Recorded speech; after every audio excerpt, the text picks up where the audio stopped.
Hello, and welcome to the next episode of How Are You Really? I am Dr. Faryal Mallick. I am your host. I am a child, adolescent, and adult psychiatrist. We will be talking about unraveling the differential diagnosis in autism today, and I am very pleased to introduce our guest speaker and a good friend, Dr. Stacey Greeter. She is double board certified in both child and adolescent and adult psychiatry.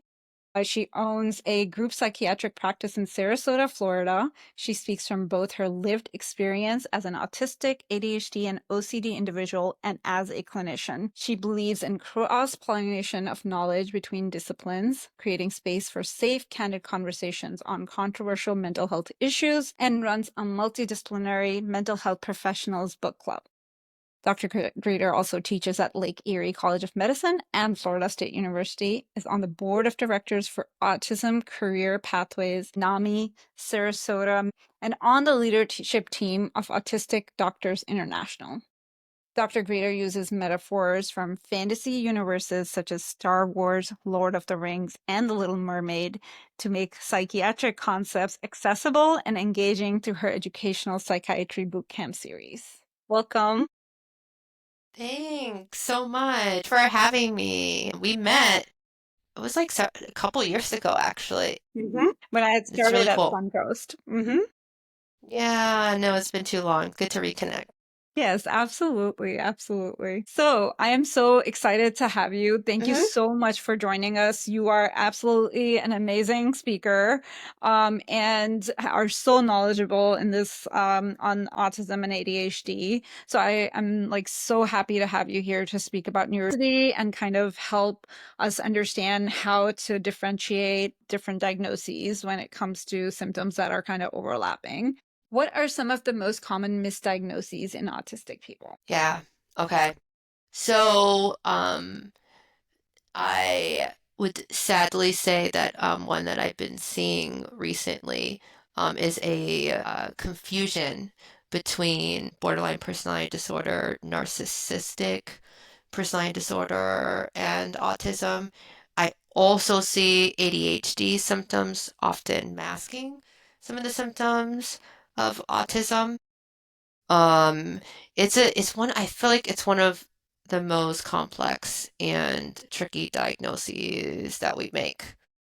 So, our understanding of autism has really, I think, skyrocketed in many ways over just the past 3 years. I myself am a late diagnosed autistic, very, very early in life diagnosed ADHD. That part was obvious to everybody who met me as a kid. And so, understanding the stereotypes of lacking empathy or being completely introverted do not apply to a huge portion of autistic people. You know, many autistic people are extremely extroverted. I'm one of them. Many autistic people actually experience hyper empathy and will feel the feelings of others with a greater sensitivity. So I think first, I'm just trying to encourage people to enhance the depth of their understanding of autism. And there's a lot of, not only is there a lot of overlap in a certain symptom like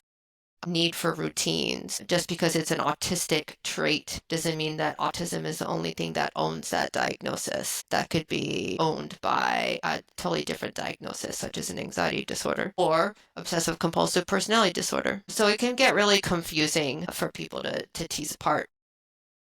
Yeah. So, what do you think is the main reason why you were diagnosed so late?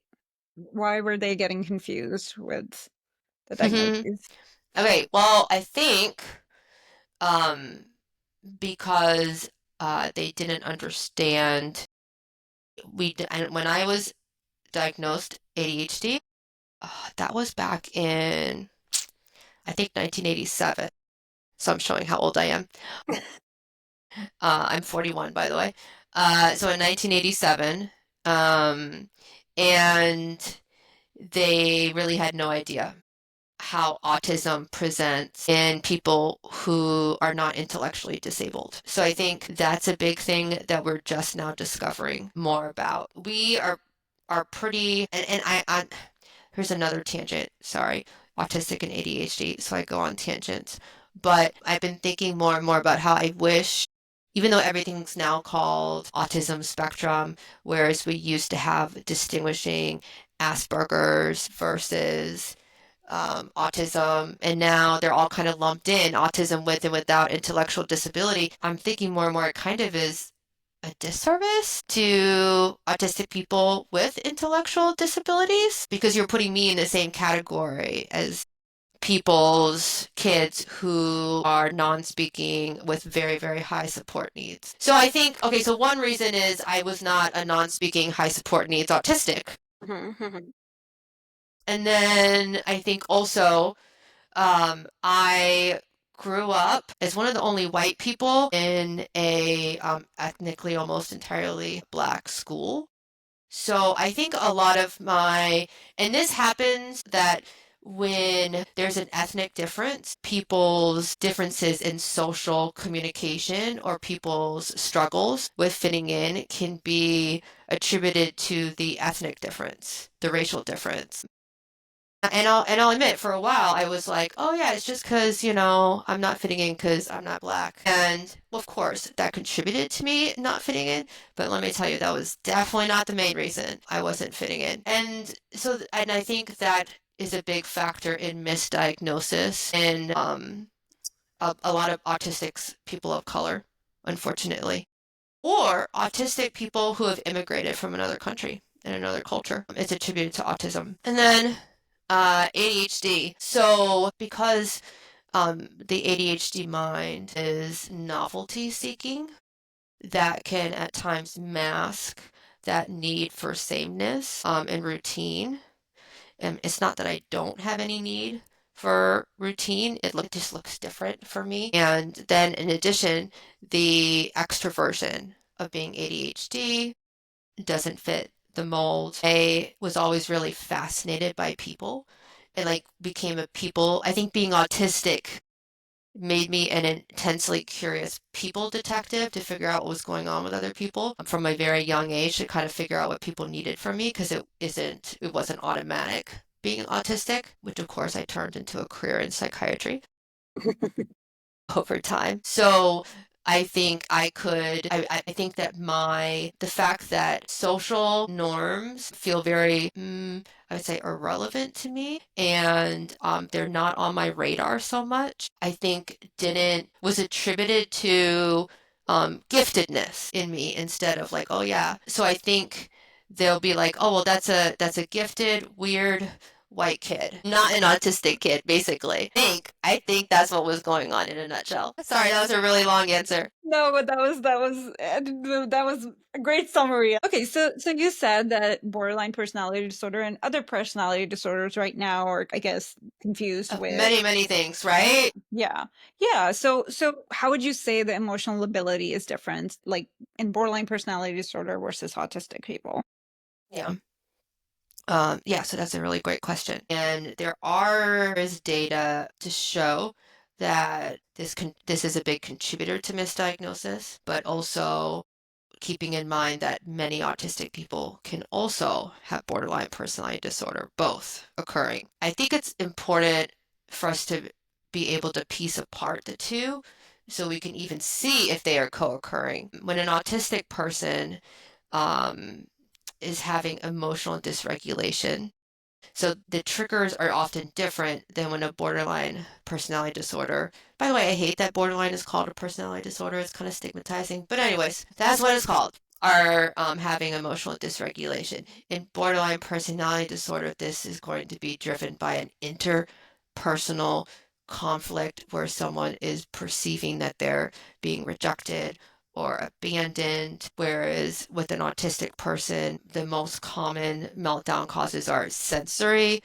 dysregulation or expectations not meeting reality. And I might have to like dig into that one just a little bit to clarify. So one of the reasons that autistic people are big on certain routines is because it's almost like physically more painful for us when unexpected things happen. Travel is like the worst. I hate like in terms of, you thought you're going to go to this hotel and it would look like this and this would be the check-in process. You'll notice autistic people will literally be like, before I go to the restaurant, I have to look at the menu. I have to see what the restaurant looks like. I have to know where I'm going to sit, right? Because if you come in and you have all these like surprise, surprise, surprise, your nervous system is all dysregulated. So overwhelming.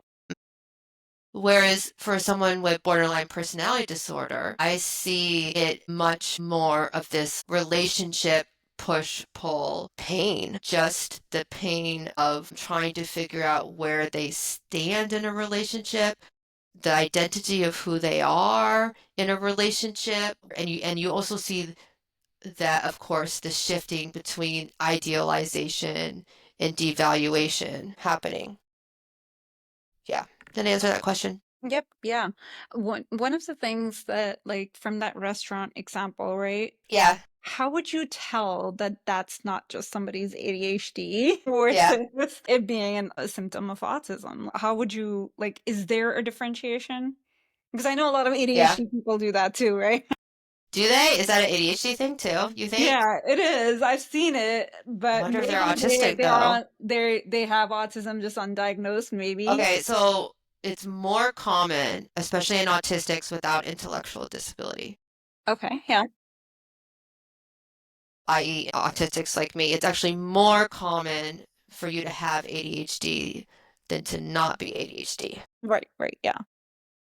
interestingly, like Yeah. than to be autistic by itself. So, yeah, I mean, I think it's the needing novelty and the attention dysregulation and just the like extroversion. And you also get like if you are not picking up on a certain social cue or a certain like implied context-based communication, then that gets attributed to being inattentive Hmm. as opposed to an actual communication difference with autism.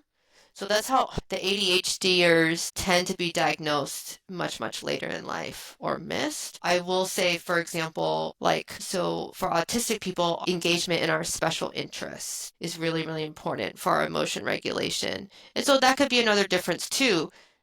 When an autistic person, like, how does one regulate, right? An autistic person might be regulating themselves through a sensory detox, through engagement in this special interest they're super, super into, through stimming, and that's going to look different. So I have this like special interest to psychiatry, but because of my ADHD, I need to switch topics in psychiatry. And so I do kind of like a serial deep dive into various different psychiatry things so that I get like the novelty aspect, but it's still within my same consistent special interest, if that makes sense. So, because of my ADHD, I need to be doing so many different things in psychiatry, like presenting, seeing patients, podcasts, blah, blah. But it's like when I go work out at the gym with my autism, I'm like, it's really frustrating to me if my elliptical machine is like not available and the elliptical machine feels different and like the gym is looking different while I'm on the elliptical machine, right? So it's like if you dig at it, it's going to be harder to find the autistic traits in the ADHDer, but they're there. Yeah, yeah. No, there you go. That's a really good one, right? Because even like from OCD, and I'm gonna let Yeah, you okay. Yeah, describe yeah, it yeah, yeah. yourself, but that's different than what OCD would feel like, right? Hmm. Even whether it's a personality disorder or even the full disorder, right?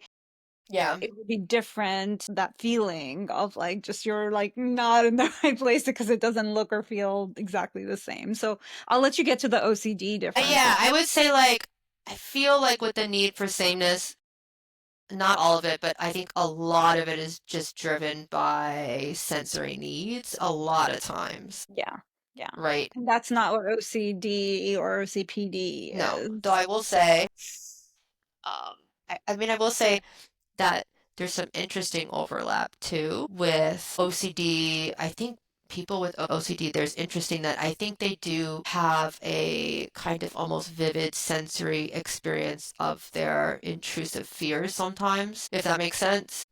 in a way that maybe someone with OCD wouldn't experience it to that same visceral level.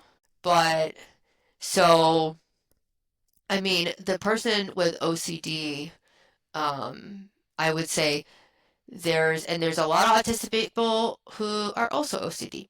And we got to make sure that we're not trying to treat a need for routine or engagement in a special interest as an OCD compulsion, because then you're going to make someone worse and dysregulate them more. So, an OCD compulsion, digging at what is the experience like for the individual, people will feel fear driven to do the compulsion and they'll wish that they could stop. Whereas an autistic person who is stimming, I should define that. Stimming is like repetitive self-regulatory movements, or it can be even visual. It's something in it's a repetitive, predictable sensory input that regulates the nervous system for autistic people.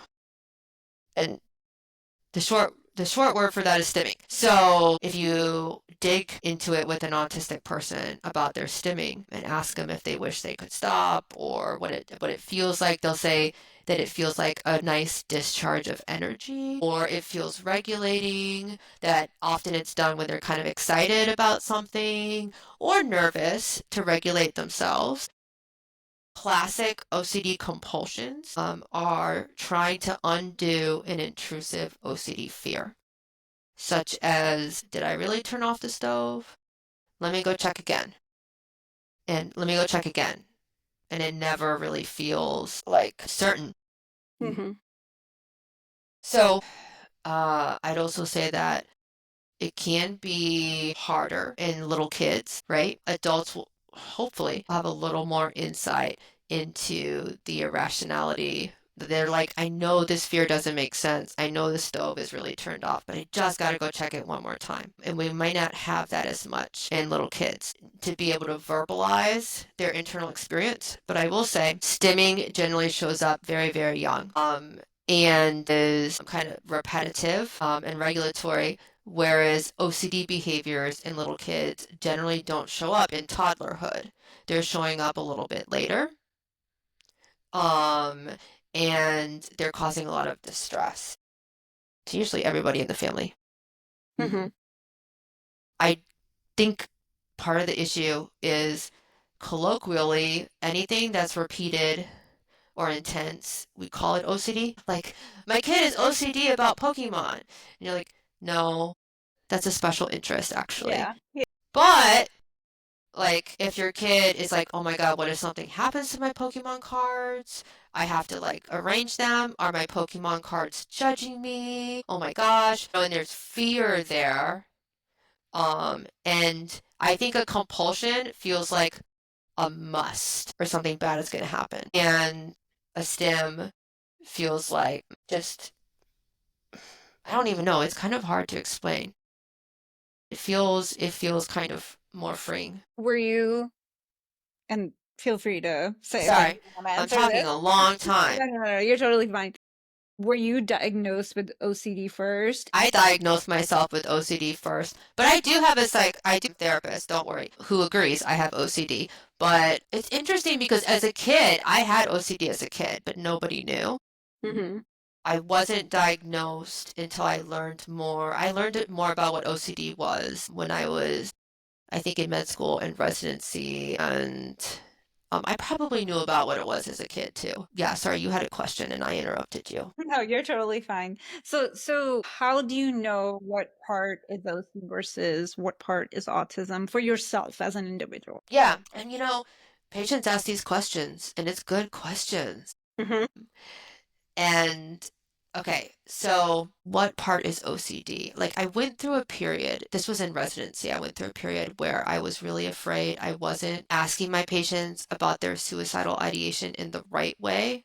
And also, by the way, sometimes you ask a patient and you get a different answer about suicidal ideation, right? And the clinic was making us do this like CSSRS thing because there had been a bunch of suicides in the residency.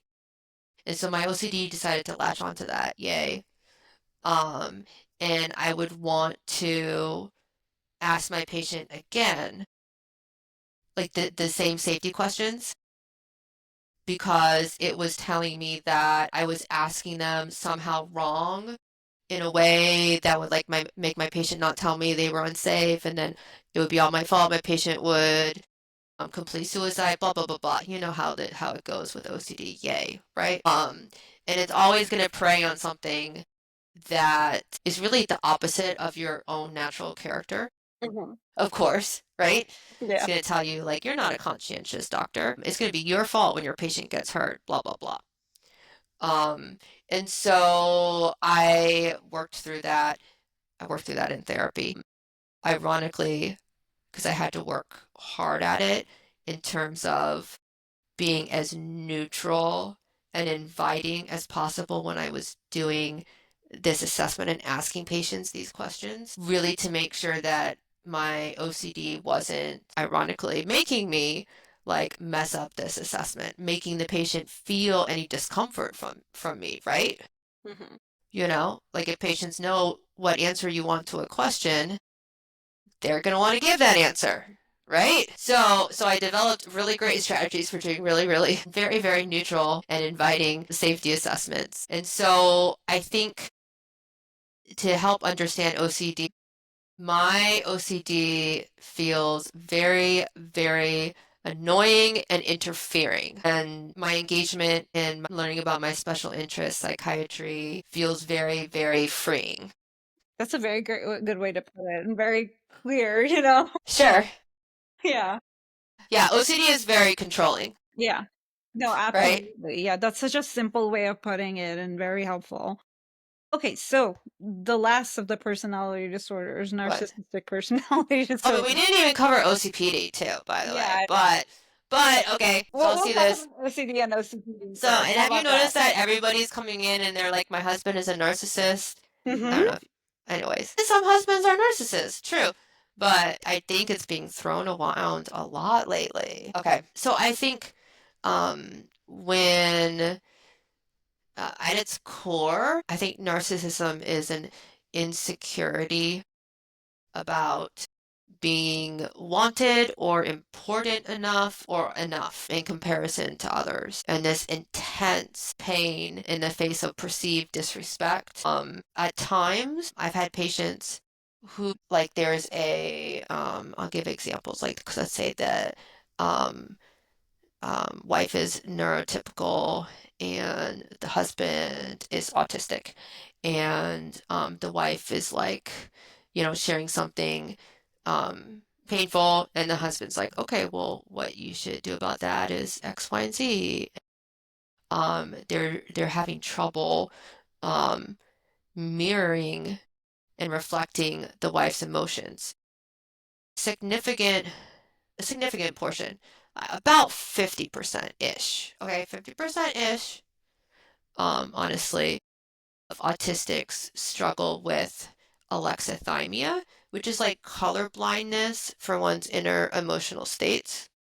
And then because of that, were not going to reflect that same emotional state that someone's experiencing back at their partner, right? It'll be difficulty picking up on their own emotions, and then they can be difficulty feeling with the person. So it can go over their head, right? And the other partner's like, they have no empathy. Well, it's not a problem of concern or caring. The other issue that people confuse is not knowing the socially expected response to someone's complaint is not the same thing as not caring about the other person's feelings. And so there's like definitely a spectrum between, alexithymia, difficulty picking up on these feelings of both your own and the other person, and hyperempathy, where you're actually feeling someone else's emotions more powerfully, and it's sort of hard to have that distance and tune them out, right, on the other end.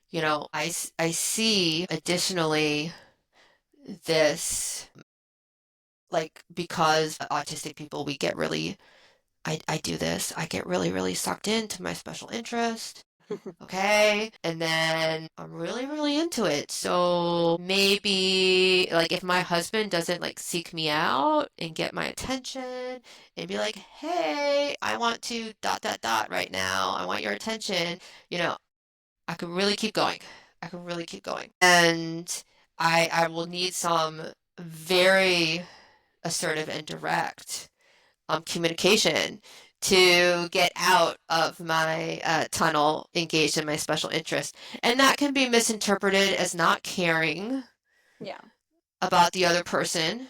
As a whole, I think autistic people tend to be like very caring a lot about animals. We tend to be very like into equality, okay? Tend to have high justice sensitivity, but our additionally expression of empathy can be very different than for a neurotypical. This is also common for ADHDers. Like someone tells us a story and we're like, oh yeah, I experienced the same thing on such and such day when such and such happened.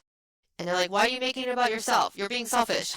And we're like, trying to explain to you that I know what the heck you're talking about because how I explain my empathy is by giving a lot of context, okay? Our people are big on context in explaining things. Yeah, Yeah, yeah. So, yeah. following up on this, right? Okay. What do you recommend for people like partners of autistic people or family members to how to communicate to make this easy? Like rather than them assuming, oh, this person, this family member is a narcissist, right? How can they Right. communicate I know that's better? so sad. It makes me so sad when that Yeah, yeah, happens. yeah, absolutely. So, um, yeah, I can speak from personal experience, that a lot of really direct, straightforward communication, is key, and budgeting in some time for the autistic person to spend some time with their special interests, but there be like a frame to it, a framework, so to speak, or structure. So, I mean, I have to be pretty structured. It's not like oh, they'll know what I want and they'll just do it, you know? Like, I literally have to be like, these are the nights when I am doing a psychiatry presentation. And I'm allowed to do this many a week, and then these many nights are the ones I'm going to be with my husband, doing what's of interest to him, Yeah, yeah, right?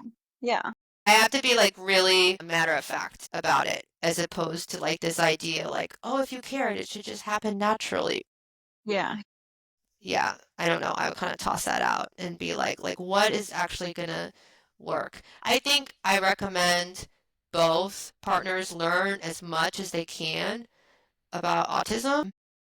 My husband is like, yeah, that would have helped us a lot in traveling in the past because he used to try to surprise me, and it's very sweet that he would want to like surprise me on vacation with like an activity thing. And I would have no idea what we're going to do. And this was like very, very sweet of him, but it didn't work out with my autistic nervous system.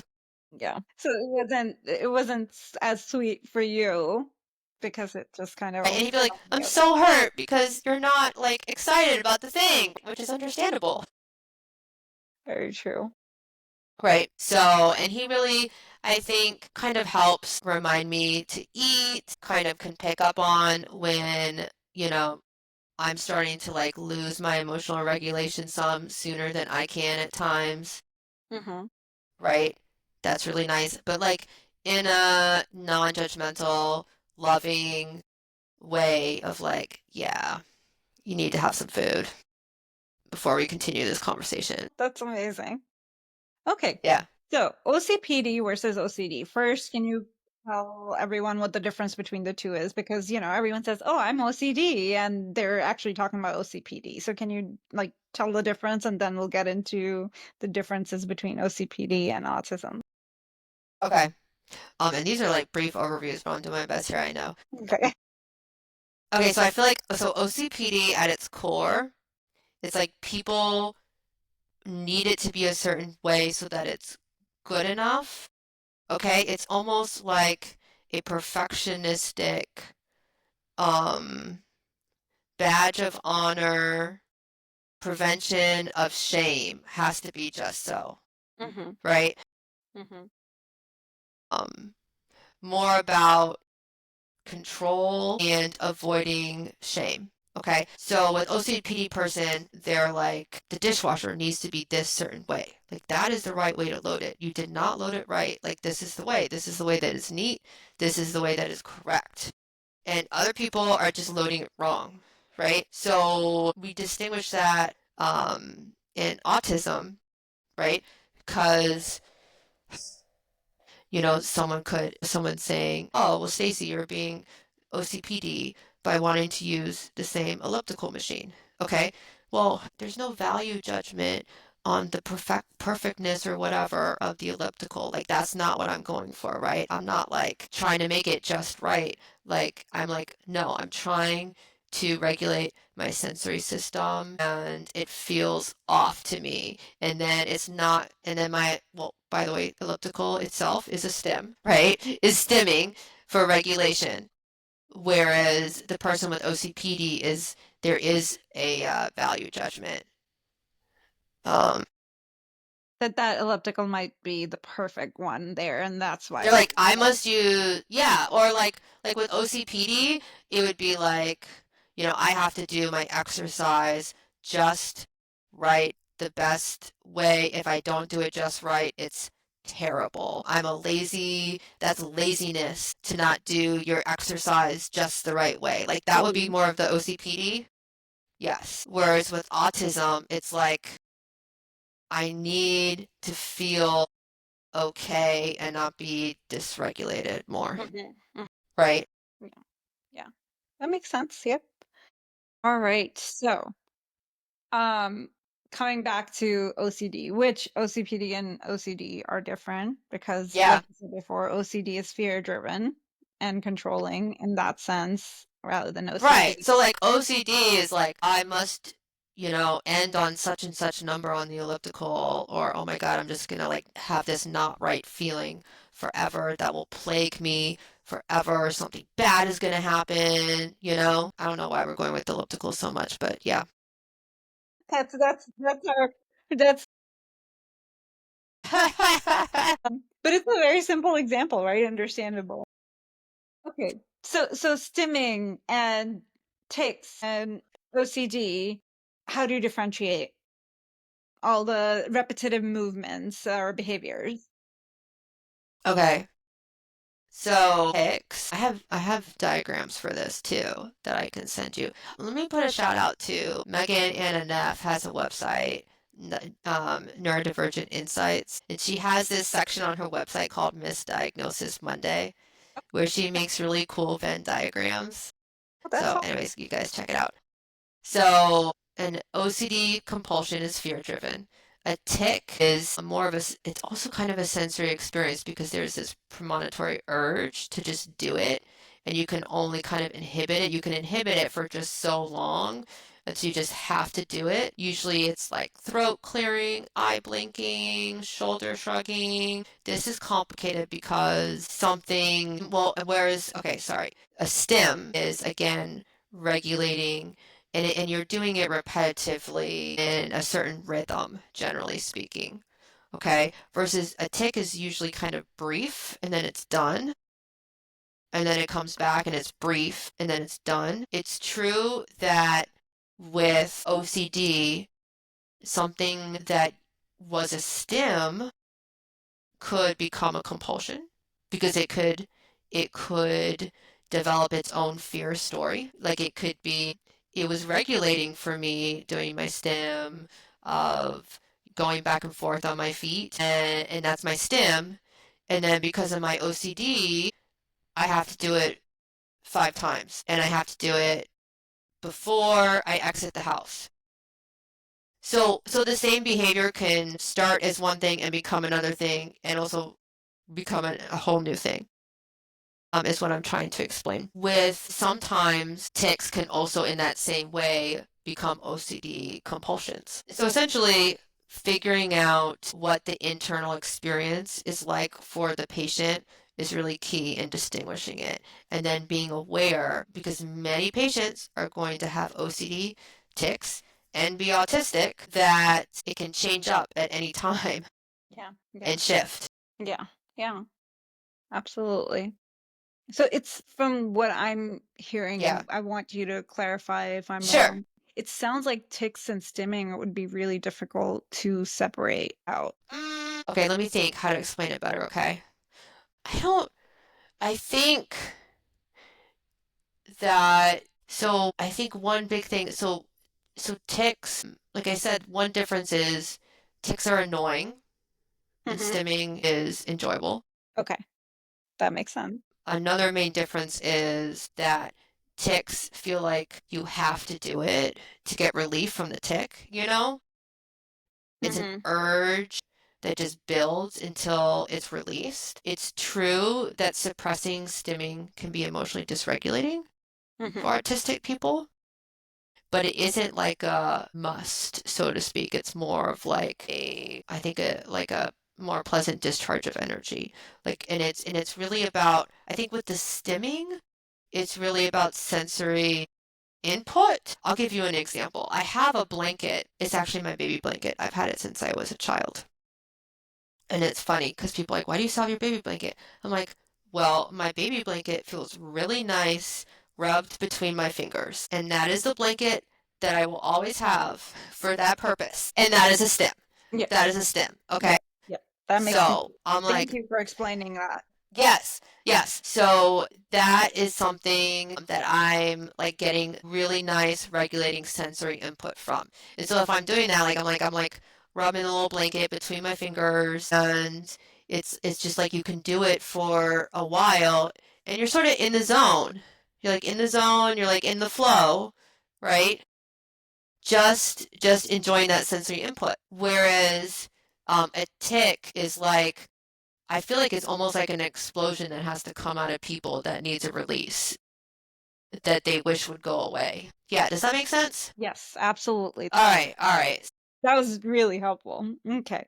So, for clinicians and other people too, how can people and clinicians expand their differential diagnosis or picking up on it, autism? Yeah, that's a good question. I think that being curious and always willing to change your diagnosis, holding diagnoses as hypotheses instead of set in stone, being as non-defensive and willing to always be wrong is super helpful. And practically speaking, I really like Is This Autism? A Guide for Clinicians and Everyone Else by Donna Henderson. And then she has the Is This Autism? A Guide for Clinicians and Everyone Else, a companion guide for diagnosis. Hmm. I love, for people who like podcasts, I do like the Divergent Conversations podcast. For funsies, Matt Lowry has the Autistic Culture podcast, which is fun. Um, I would say that understanding, I have a bunch of videos on my YouTube channel too on autism diagnosis. Um, I would also emphasize a very, very detailed clinical interview that investigates the function a particular symptom serves in your patient's life before you try to treat it is really important. And so there's nothing really like the gold standard of autism diagnosis is very detailed clinical interview getting to know your patient. And I like to engage the patients as co-investigators. I'm like, read about autism, watch my presentation, tell me if it fits. Read about OCPD, listen to this OCPD podcast episode. Tell me if it fits so that they tell me, or not even if, but like what fits about this diagnosis that fits your experience and what doesn't fit your experience about this diagnosis. Hmm. Yeah. Because they can be really, really informative. Also, when patients are like, give patients the benefit of the doubt. Hmm. Hmm. Don't 100% believe your patients. Don't 100% believe yourself. Yeah, but that's but really smart but give advice, right? right, but give patients the benefit of the doubt. Yeah. Yeah. Yeah. But like I really liked how you said that like watch this presentation or watch this like, listen to this podcast because that's important, right? Because all of the misinformation out there. We don't want just random TikTok or, Yeah, all that stuff and that's what you're relating to. You want to like listen I to the right know. Like stuff, I was watch the right was talking to some clinician today, They were like, my so and so said I'm autistic because of the way I was moving my feet, and it was an autistic thing. I'm like, okay, well, maybe Hmm. that was a stim. Hmm. Maybe that was a fidget because you're ADHD. Hmm. Yep. Fidgets are hard. Okay, so fidgets versus stimming is a little tricky too to distinguish, and like where one begins and one ends. I mean, I think fidgeting is more of like I'm bored and I'm trying to do something so that I can focus because I don't have enough stimulation versus stimming just being a sensory experience in and of itself that's kind of putting you in the zone. But anyways, lots of overlap, of course. Yeah, yeah. No, absolutely. Okay, so I'm gonna say this and like I wanna and you please educate me. Yeah, sure, I'm not shy. I am autistic. Hee hee hee. I usually will say that everyone falls somewhere on the spectrum, right? So for instance, what you just said about fidgeting, right? So I like Yeah, move my leg a lot, a lot, even when I'm not bored, right? I have yeah. ADHD, but like for instance, if we're doing this podcast and I'm really engaged with you, what my leg might be like moving. So would that be a fidget or is that stimming? I don't know, but like somewhere that's Right. why I say And like, here's the thing. somewhere, I right? mean, there's this saying. Have you heard this saying? Like, yeah, you might have swollen ankles, but that doesn't mean you're pregnant. Okay, so like, basically, like, you can have a trait slash symptom, Yeah. right, of pregnancy, but you're either pregnant or not pregnant. Okay? Okay. So, I mean, I think with autism, you are autistic, you're not autistic, but how autism presents is really, really diverse and varied. And I'd have to ask you more. I'm like, when you move your foot, like, what is that like? Is that kind of like, oh, this is helping me discharge some nervous energy? Like, that could be nerves, Hmm. right? Yeah. It's relaxing. Or, So that's why I was like, it is relaxing. Like it's like yeah, it's like kind of like what you described stimming to be. And so that's why I like wonder. It's not so much energy. That's why I was like, I don't know if really? it's fidget, right? Because I feel like there's a difference if I'm like tapping my foot because I'm kind of like nerves. I'm nervous, so I'm nervous, so I gotta tap my foot. Or like I'll take my socks off and I'll like feel the grooves in my kitchen tiles, and the second one is a stem Yeah. for sure. But yeah, and you're right. Like who knows? Like these categories are all clear cut, and people are complicated. Yeah. Right? Exactly, People right? are We can't put complicated. people in boxes. People are messy.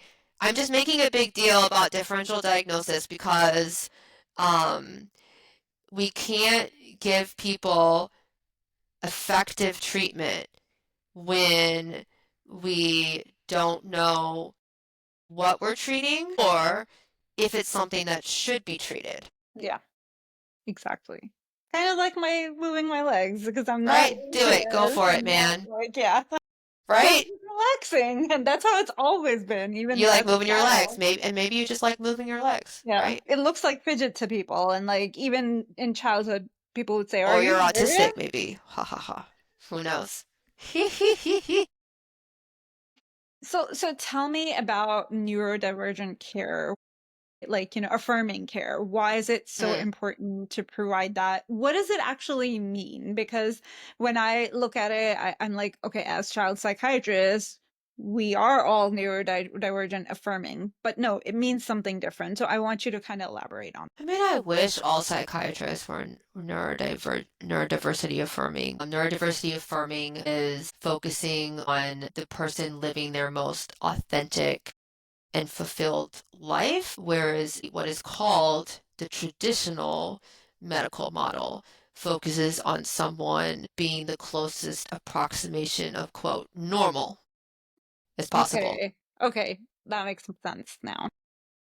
I'd like them to stop calling it the medical model because it makes it sound like we're being anti-medicine when we're Hmm. saying neurodiversity affirming, right? But the neurodiversity affirming model is not anti-medicine, Hmm. right? It is pro like use medication. Um, Neurodiversity affirming means that we are recognizing that there's many different ways to live healthy and fulfilled lives, and more than just the neurotypical way. Some examples to try to articulate it more concretely would be in neurodiversity affirming care, the person is able to info dump about their special interests and engages in stimming to regulate themselves, but in accommodation of their, let's say, neurotypical partner, right? And in balance of what that partner needs, okay? Not all about the autistic person's needs. Yeah, yeah. Whereas in the traditional medical model of care, we would teach kids not to stim, Mhm. and sometimes parents need to do that to destigmatize, or like they're afraid that their kid is gonna, unfortunately, they're afraid that kid will be targeted for being different. In the traditional medical model of care, we would get an autistic person to not talk, quote, obsessively as much about their special interest. In neurodiversity affirming care, we recognize how autistic people connect through their special interests. That's what I've been doing tonight. I've been info dumping about my special interests. Not at all. That was Yes, my I have. question for you. Right. So I found socially acceptable Mhm. ways to info dump about my special interests, and I find socially unacceptable ways too, Yeah, unfortunately. yeah. But yeah, Yeah, so it's yeah. really So good to kind of understand because I've heard you say this, I've like seen you type this and on Facebook and stuff like that. yeah, And I was yeah, like, what does that mean? Because I feel like all psychiatrists should be, and I'm practicing it, but I just didn't understand where that difference right, was because maybe like, it's there's a difference in training too, right? Like I wasn't trained to, okay, you gotta fix this. It was more like, okay, right. make it comfortable for even the person that is having like as long as Yeah. the But person is I comfortable. don't know if I don't think I was trained. I'll be honest, when I was in medical school, I was doing medically, had research funding to do studies on autistic people. And when I was in medical school, we were using it was a study on Abilify to reduce restricted repetitive behaviors. And it was an fMRI study. Yeah. So that was way back in med school. And so the goal was of that study was to reduce stimming and reduce one's like restricted repetitive behaviors is like another way. It's the non-neurodiversity affirming way of talking about stimming, need for sameness, and talking about special interests. And that I think that as a professional, I've made a big shift from how I was trained in my med school training and my residency training, honestly. And I mean, for the longest time, Faryal, I was like, God, I wish I didn't have ADHD. It is the worst. I wonder how smart a doctor I'd be if I didn't have ADHD and did not have an affirming perspective on myself in that way at all. And really, as I discovered the neurodiversity affirming movement, I was able to really, with much more compassion, embrace my whole self and understand the the really gifts that come with being autistic and ADHD. Not all gifts, some of it are curses, but there's some really cool gifts in the intensity of autistic joy that we can experience and the stuff that I get to do and create and do as a psychiatrist. So I've got some internalized ableism still, sure, of course. But I think part of why I'm so passionate about it is I think on a very personal level, a neurodiversity affirming perspective has really changed my understanding of myself. Yeah. Thank you so much for explaining that. I'm gonna ask you one more question. I have like You a can ask million. me as many questions as you I want. know. It's I'm fine. gonna have to have you come back another time. Sure. Sure. Keep going. Keep But going. Yeah. but one more for today. Okay. Yeah. Have me come back. Have me come back when I'm not sick. Thank you for doing it, even though you're not feeling the Sure. best. Okay, so because we're talking about like diagnosis and differential Yeah, and diagnosing, right? How do you feel about this whole ADOS thing? You know, the what's yeah, only psychologists or certain people that have that certification can do that, and then that's the only time insurance is going to accept the autism yeah. diagnosis and all of that. How do you feel about that? And like, what do you feel about the ADOS itself? Because for me, I don't feel like that should be like the diagnosing. Yeah, I mean, I think a detailed clinical interview Hmm. is gold standard over any formal assessment. I mean, the ADOS too, it's hard. It does miss a lot. Um, I think that it can be nice to get trained in some things for people who are interested in that. ADOS 2, ADIR, whatever, right? But I mean, just like with ADHD too, by the way, right? I mean, are you ever gonna trust, be like, oh yeah, the Connors, whatever. That's it. That's the end all and be all. So if that says such and such number, then yes, for sure there is no ADHD. For sure there is ADHD, you know? Hmm. Hmm. Yeah, absolutely. Testing is very subjective too. Hmm. So, yeah, the biggest thing is okay. Also, I can send this to you, Faryal, and you can. Do you have show notes? My I good do not. friend, well, my really good friend, Charnel Whitnall, who's autistic herself, made a really cool autism assessment herself for like fill in the blank, and Hmm. that you can go through with the patient. Oh, very cool. Yeah. Yeah, with different kinds of questions to ask. So it's a lot of detailed questions about that person's lived experience is the gold standard of diagnosis. That's really amazing. This has been wonderful. Going back to the differential diagnosis thing, just in, 3, 4-year-old, what are we looking at? How, because then it's not so much, we're not going to get a lot of the lived experience part of it, right? Um, Yeah, so what do you think we're looking for, looking at how are we diagnosing? I know. Yeah, and I do. I mean, it's good to get feedback from as many sources as possible. Parents, teachers, babysitter. I think that what we're looking for, like, I don't know how if I can answer that succinctly, but I think often it can be confusing too because parents, autism is very genetic, and parents who are autistic will be like, that's normal. That was me as a kid. I'm the same way. Just like, have you noticed this with ADHD parents too, Mhm. right? They're like, yeah, that's Absolutely. normal. Right. Everybody experiences that. So, I think though, you'll see like there's the biggest thing that people come in for is like intense emotional dysregulation. You'll probably pick up on some sensory issues. If you're interviewing an adult, they might say, I don't have any sensory issues. And then be like, Hmm. okay, what about when you were a kid? What was going Hmm. on then, right? Hmm. And then they'll come up with stuff. And then you're gonna notice differences in how they communicate with a much more direct communication style, a much more like less subtext based communication. Maybe they need to give greater context, and the prioritization of accuracy of information exchange over social, like security, social safety. Does that make sense? We're prioritizing the accuracy of the information in our communication as opposed to prioritizing the like nice fluff, whatever you call that. I'm sure there's a better name for it. Yeah. No, but this is really helpful. Yeah. Yeah. I heard one autistic doctor call it emotional fluffing. He's like, yeah, I gotta go talk to my staff. I have to do some emotional fluffing. Fluff. Like convey the information, but there has to be emotional fluff before and after the information.